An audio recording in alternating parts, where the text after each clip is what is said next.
Tensions heating up between Israel and Iran. Iran now says Israel is the one lying over its bombshell claim. Hundreds of thousands of documents showing Iran had a nuke program after it signed the 2015 nuclear deal. Let's bring in an expert on this. Joining me now, Israel's Consul General in New York, Dani Dayan.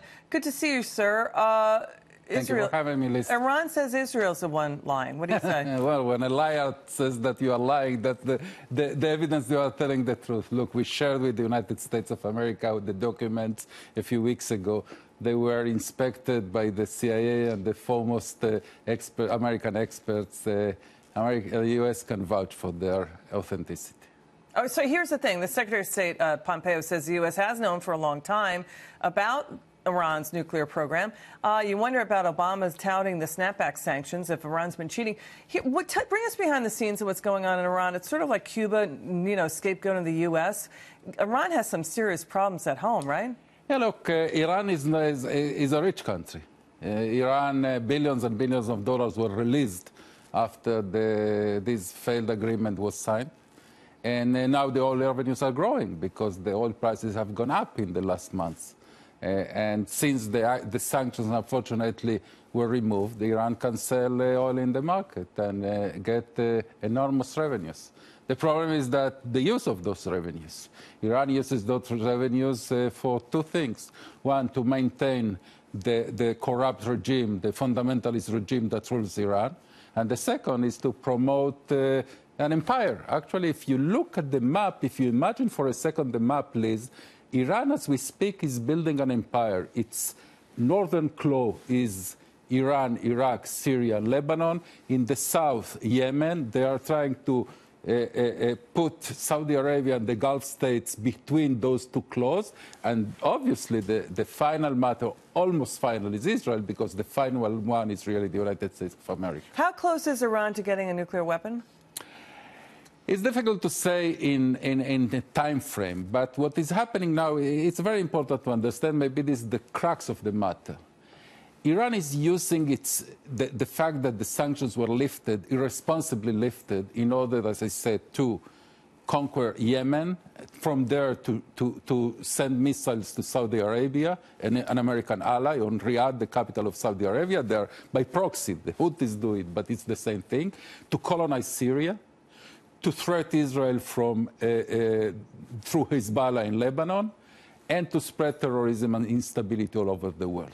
The moment they will benefit from all those, will end benefiting from those things, comes the sunset clause. The sunset clause is basically an expiration date of the nuclear agreement signed by the previous administration.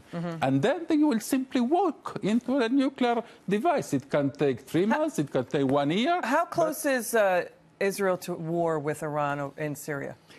Is it close? Is it going to happen? We have the mayor of... I don't think so. We are determined to prevent Iran from creating a stronghold in Syria. It threatens Israel. We are doing what we should do in order to that to happen. But we are not hearing drums of war. We don't want drums of war. We want Iran to release its stronghold from Syria, and not to attempt to create a second front with Israel, okay, so in addition to that exists in Lebanon. Happening today, Iran just censored and blocked Telegram, a popular social messaging app that half the country of Iran uses to communicate social unrest there. And then we have this, too, Israel's Benjamin Netanyahu telling Fox how it all went down over the nuclear documents in Iran. Let's watch. I won't say how we got it and who got it, but Israel obtained this information actually in February. It's 100,000 plus documents, huge trove, as you say. It's in Farsi. We had to put translators on it, professional people who understand these scientific and technological things. So it took us a while to do it. I met the president in early March, President Trump. I described to him what we have. I said that we'll move immediately all this information to the United States, which we did. So we've been examining it simultaneously here in Israel and you in America. And it's taken us a while, but I think we know what we know. I presented what we know, and it's bad enough. This regime, the preeminent terrorist regime of our time, in which, its goons chant death to America, death to Israel, this regime had a secret nuclear weapons program, and they're trying, under a very bad deal, to get a nuclear arsenal. They shouldn't get it. What are people, your sources in Iran, what are Iranians saying about the truth of these documents?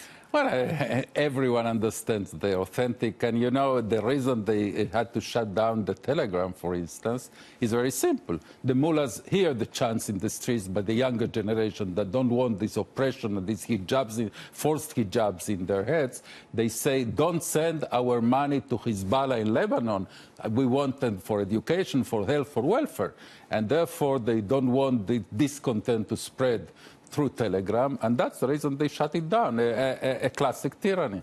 So, is Iran going to melt down anytime soon? We don't know. The only thing I can say is the current regime in Iran is an evil regime, is an archaic regime, is a fundamentalist regime, is actually the regime in the world that promotes most forms of terrorism these days in the world. Of what? I beg your pardon? Terrorism. Terrorism. It promotes terrorism. Condoleezza Rice, former Secretary of State, has said, she is not concerned at all about the United States leaving the nuclear deal. What's your reaction to that? She's completely right. Why? The deal should be fixed, but not fixed cosmetically, not just some powder. It should be completely revamped, completely rebuilt. Or otherwise it should be nixed, because the current situation actually allows Iran to benefit from the deal, and when it expires, to walk to a nuclear device. That is completely unacceptable. Dani Dayan, Consul General in New York for Israel. Good to see you, sir. Thank you so much for coming in.